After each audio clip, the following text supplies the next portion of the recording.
Good morning, everybody. It's Brent Axe here, and we are live on the Syracuse Orange Basketball Facebook page. Coming off a gut punch for the Orange here. And what we could be seeing this is a weird college basketball season. Nobody's writing anything definitively at this point, but what we could have seen happen in Tallahassee today after an 80-77 loss for the Orange is Elijah Hughes, who the fact that he A, played in this game, B, played well in this game, and C, had 25 points in this game, considering the groin injury that he suffered and had to fight through and was clearly affecting him in this game, you'd think, right? But he scores 25 points, but it was the three that he didn't get that mattered most for Syracuse. Hughes shoots one from the logo, and Syracuse hit a few shots from the logo in this game. Joe Girard had 22 points, hit a couple of three-pointers from the FSU logo, but not that one, and it falls out, and Syracuse loses 80-77. So what we could have seen in Tallahassee is Syracuse's NCAA tournament bubble popping, short of a deep run in the ACC tournament combined with, say, a win over Louisville and a strong run down the stretch, or flat out winning the ACC tournament at this point. This was a huge opportunity for Syracuse. They hung in there. This team showed tremendous grit, tremendous heart, tremendous hustle. They stayed in this one all the way, despite FSU being the bigger, longer team. Now, FSU sat their best player today due to disciplinary reasons, a coach's decision. Walker, another terrific player for Florida State, was out for a while, ended up coming back. They've been taking a shot in the lip and had a busted lip and had to get that treated a little bit. But FSU is a team that comes at you in waves. They're a team. They use depth. They use their whole bench. They're one of the longest, most athletic teams, not only in the country, but certainly in the ACC, right, and anybody on Syracuse's schedule. But the Orange used 25 points from Hughes, a terrific first half from Joe Girard, who didn't really have it in the second half, but did plenty for the Orange in the first half and parts of the second half. Buddy Boeheim, unfortunately for Syracuse, because they needed something from him, didn't even score. His worst game in a Syracuse uniform at a time when they really needed him to have his best. Syracuse played much better defensively than they have in recent games, but Florida State got the shots, got the possessions down the stretch. This was a team that I think we kind of had to concede was going to out-rebound Syracuse in this matchup today, and they did, but the Orange found ways around it. Quincy Guerrier was terrific in the second half. I didn't get a chance to listen in on Jim Boeheim's press conference. We unfortunately had some technical difficulties from FSU. I hope Jim didn't say anything snarky about Quincy in this one, because he was terrific in the second half of this game, dunking the ball, getting to the hoop, rebounds, hitting his free throws when fouled and getting that opportunity. So this one stings. I mean, Syracuse has not only lost this game, but the Clemson game, a couple other games that have come down the stretch that they just have not been able to pull through. Wake Forest, they barely pulled off that one shot by Bryson Goodine at the end there. So the good news is, in some ways, that Syracuse plays in a lot of close games, and they're not out of any game they play, whether it's the worst team in the league in Wake Forest or one of the best teams in the league in Florida State, and they're going to come at you. Bad news is they need wins, and they need a resume builder, and this would have been a massive resume builder for the Orange. So they get Louisville on Wednesday night, another huge opportunity to at least put a little shine on their NCAA tournament resume. They've shown they can play with anybody in this league and certainly can play with them, particularly if Hughes is playing that way at 70-75%. But close but no cigar is not good enough when you have zero non-conference wins of significance. Syracuse is now 14-11. They're 7-7 in ACC play, and they are really struggling for marquee signature wins that stand out on their resume. So we'll get into the comments with you guys here shortly. Thanks to our friends at Krause Health for sponsoring as always. Jump in and we'll talk with you guys shortly. Always love to hear where you're watching us from, so make sure you put that in the comments as well. Let's put a couple stats out there first from this game, starting with the Orange. We mentioned Elijah Hughes, despite the groin injury, 25 points. Goes 10 of 20 on the day, 2 of 8 from three-point range, 3 of 6 from the free throw line, added 4 rebounds, a couple steals on the day. For a guy that clearly wasn't 100%, for a guy who kind of re-aggravated the injury in the first half, he slipped on a wet spot on the floor, kind of bent backwards awkwardly. You could tell he was in a lot of pain. A few times in this game, getting up off the floor, not himself 100% physically, still scores 25 points. You know, the fact that this guy's not on the Wooden Award watch list, that he's not on any first-team All-ACC watch lists, or name me the award, you got to watch college basketball when you vote for these awards. And the fact that Hughes gets left off these lists is an absolute joke. And I think today really proved that. We mentioned Girard, 22 points. Now he went 7 of 22 from the field. He had 5 of 12 from three-point range. Frankly, Joe hurt Syracuse at times. He jacked up some threes, hit some shots, or tried to hit some shots, pardon me, that were ill-advised. There was a drive at the end of the game where he's taken on a player who's 7 inches taller than him. So you got to love the spirit that Joe shows, but he's got to be smarter. But he gave you 22 points on the day. Quincy Guerrier, we mentioned the terrific second half for him. 13 points, just 2 rebounds, but they were both offensive rebounds, good putbacks, and he was terrific on the offensive front, goes 5 of 6 from the free throw line.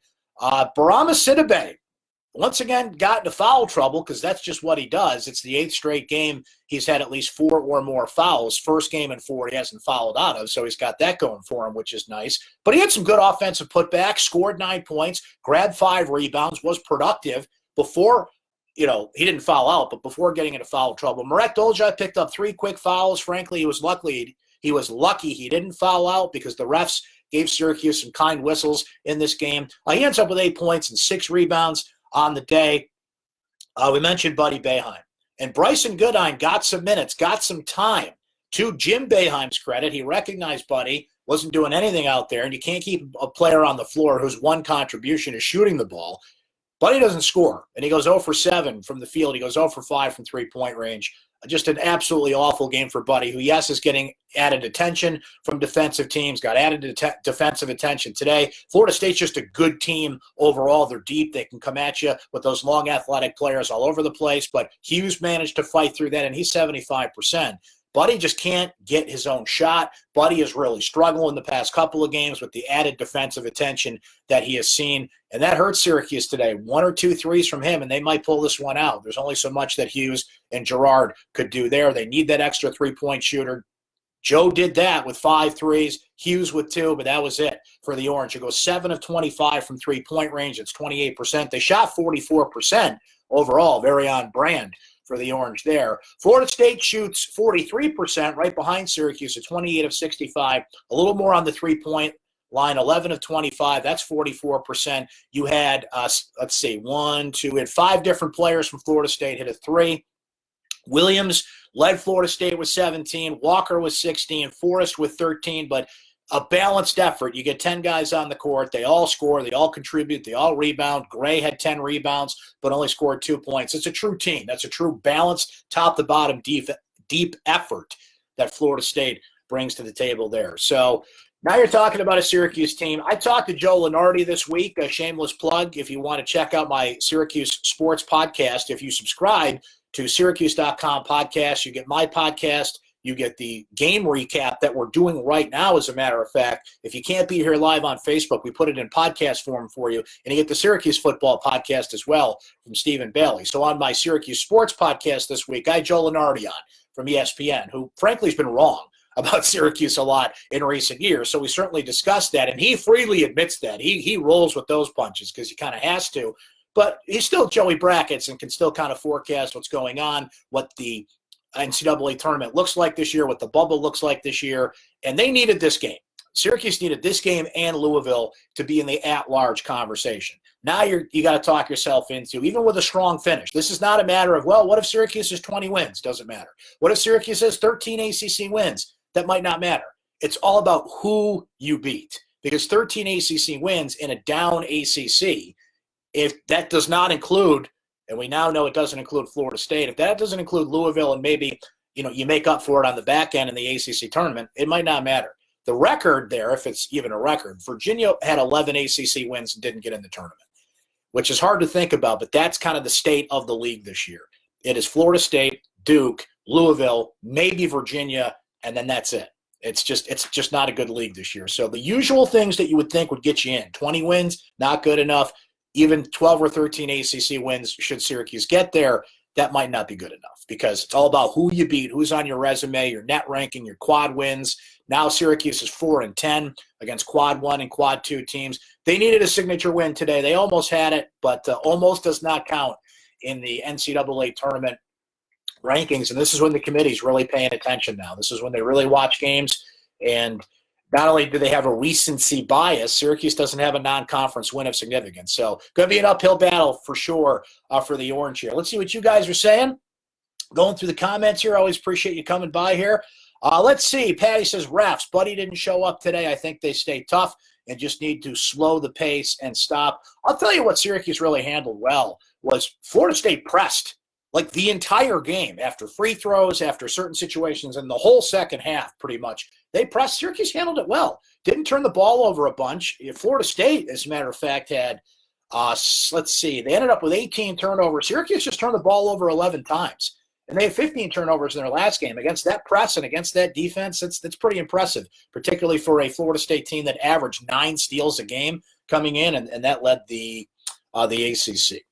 A lot of you upset with Buddy. Can't really argue with you there. Buddy got pulled, too. It's not like Jim just left him hanging in there. He pulled him because he wasn't effective. When he's not shooting, then – you got to pull him out. And Bryson Goodine didn't take advantage of his opportunity to get in there and take over. Maybe so, I haven't even seen the comment, but if you're wondering why Howard Washington Jr. doesn't get in that spot, he can't score. You need a guy that can score in this situation, particularly with an offensive-minded team that you're playing in Florida State. Jeff says, participation trophy, Syracuse playing close and losing is still losing, and it's contagious. They have to learn how to win close games, not just be in them. It's a mind-numbingly frustrating season, and their non-conference record is atrocious. There's been a lot of situations where end of first half, end of second half, Syracuse fades. Now, that's usually due to foul trouble, and their defensive stops were much better today. Syracuse played as good a defense in a game against a tough ACC team as I've seen all year long, and their defense was much better today. They certainly have to be given credit for that, but you're not wrong to state how they're fading at the end of first and second halves. It's a pattern. It's usually foul trouble. It's ill-advised shots. It's a number of things, but that is a pattern there that unfortunately Syracuse hasn't been able to overcome, and it's costing them big time in these close games. Mary Ellen says, another tough loss, so close. I thought they were going to get a win. Syracuse needs to figure out how to pull out these games. We're also playing the refs every game. The refs were fine today. If anything, Syracuse got a lot of kind whistles from the officials. So I'm not playing the ref game today, Mary Ellen. I appreciate your comment, and I appreciate what you're saying, but not this game. Syracuse, if anything, Syracuse got away with a lot of calls in the second half. Brian says, can't ask much more from Quincy and JG3. As freshman, center in late season, 3-point drought hurt, and fouls on the front line. I wrote a column about this Friday. I hope you guys can check that out if you haven't. And that's exactly what I said in the column, is that the end of this season is now on Joe Girard and Quincy Guerrier. And I kind of forecasted what we saw today. I had no idea what we were going to get from Hughes, and he was amazing through a groin injury. All credit to him. But knowing the added attention that Buddy Boeheim's going to get, you need Joe and Quincy to be smart. You need Joe to hit more threes. Did that today. Took a few bad shots, which a freshman's got to kind of learn not to do in this spot. He's got to grow up in a hurry and become a sophomore at this point. But I think you get 22 points out of that kid, 30 points last game. That's pretty darn good, right? Quincy Guerrier was terrific. He was terrific. He stayed out of foul trouble. He scored inside. Couldn't ask more from that kid. So they accomplished that. They checked that box. But for Buddy not to score at all just goes to show you that really hurts. If he just has an average game today, hits a couple of threes. Like last game, he went 2 of 8 for 3-point range. That would have been good enough in this game. Tony says Hughes can't elevate on his jumper. Buddy can't. Yeah, it's interesting that he played a lot better than Buddy. And for all we know, and as far as I'm concerned, as far as I know, Buddy's 100% healthy. Josh says a win at Louisville, and we're back. I don't know, back to what? Maybe back in the almost on the bubble conversation. They'd have to beat Louisville, pretty much win out. And then I still think would have to make a deep run in the ACC tournament for their resume to shine, because they don't have any non-conference wins. I know league wins are more important, and if you get Louisville, if you get Pittsburgh might be a quad 1 game, though they're kind of dropping like a rock at this point. I don't think that's close to being a quad 1 game anymore. That's the only one left on the schedule. Who knew North Carolina was going to fall off the map? So it's all unbeaten Louisville and hoping you get a couple quad 1 or high quad teams in the ACC tournament. So that doesn't put them back necessarily, Josh, but it's certainly a good idea to go win that game. No question about it. Let's see. Brandon says this team next year is going to be scary good. These close games now will help for next year. Only concern is who will be the go-to guy. Like Hughes, if he leaves, which I believe he's going to, we need a guy to get to the bucket. when need be. Neil says, hey, Brent, bummer, no great insight for you today. This took the wind out of our sails. The future does look bright.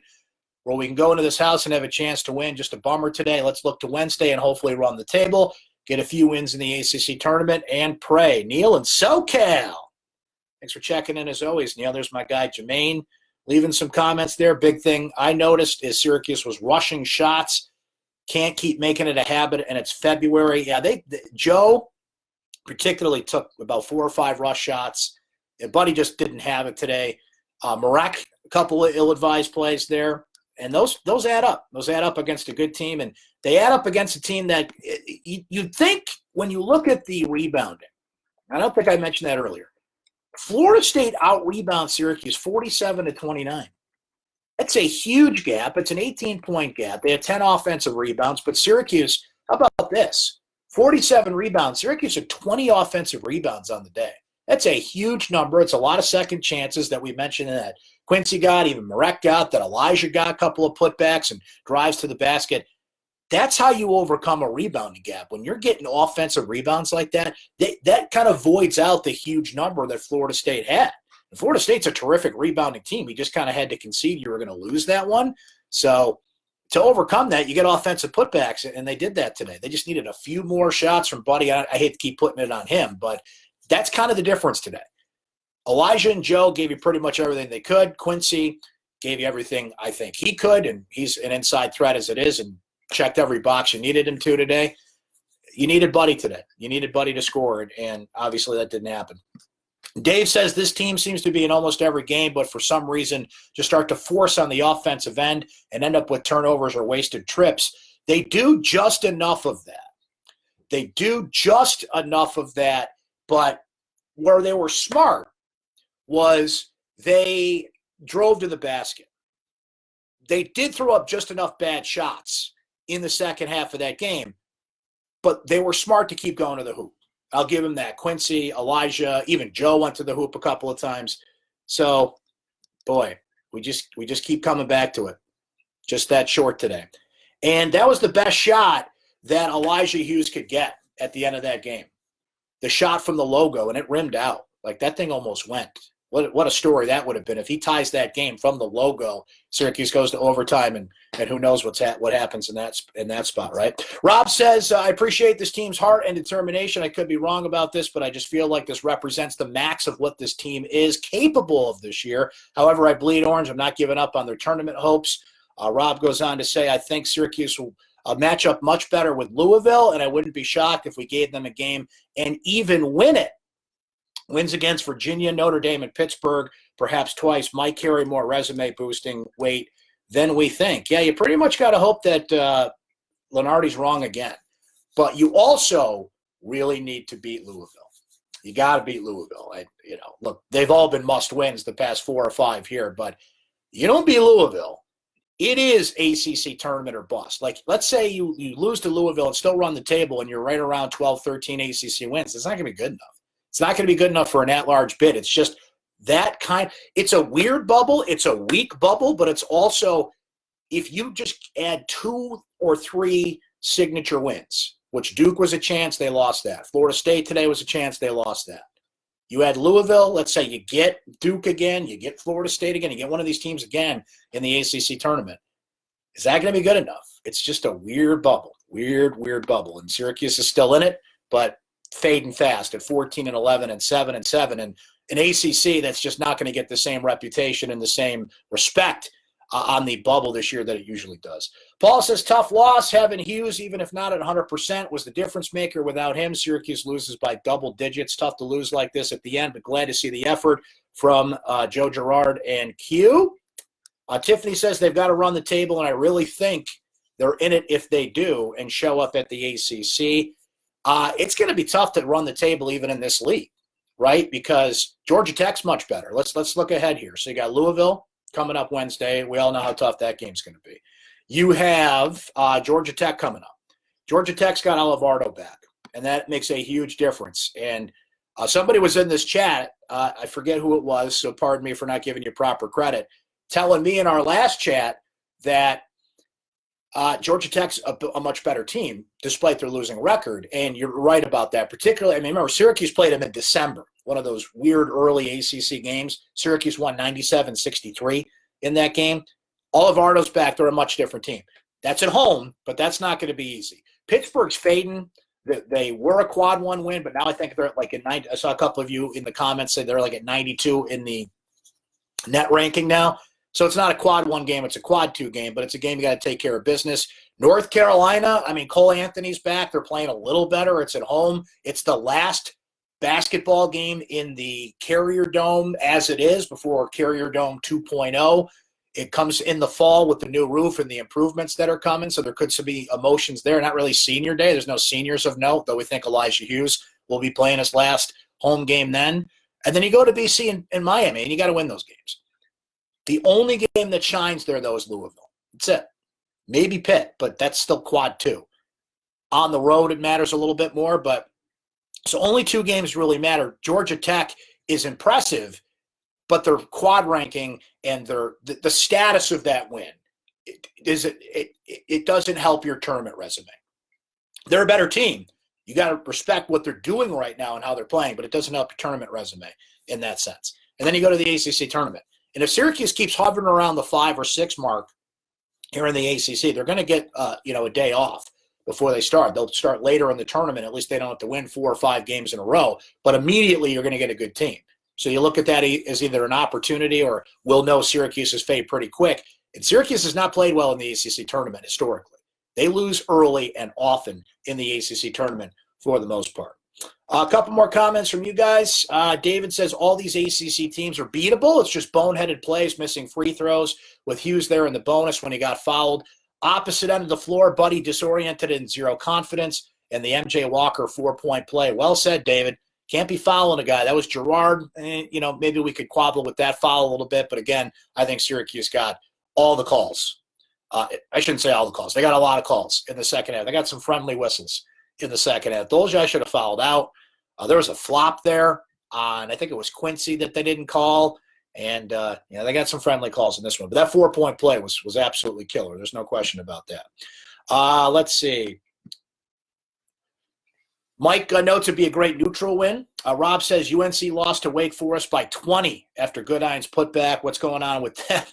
You can't put it all on Anthony missing half the season. Rob, I wish I knew because that's North Carolina, man. One player shouldn't make all the difference for that team. Now, they've got 4 McDonald's All-Americans coming in next year. So, this temporary – it's going to be a temporary glitch, if you will, in the UNC matrix. They'll be fine. But to see this team just drop like a rock – they had some other injuries on that team too, but, boy, they are just a shell of themselves. So, you'd think, hey, great opportunity against North Carolina. Help Syracuse. And it's not going to help your resume. But it's so weird to say. It is so weird to say, but that is the case, unfortunately. All right, what do you say we end it there for today? Always appreciate you guys coming by. Thanks to our friends at Krause Health. A reminder, we put this on YouTube. If you miss it live, just look for the YouTube clip on Syracuse Orange Sports. It'll be my recap as well. Look for my recap and all our great coverage on syracuse.com. We put this into podcast form if you want to listen to it at your convenience on demand.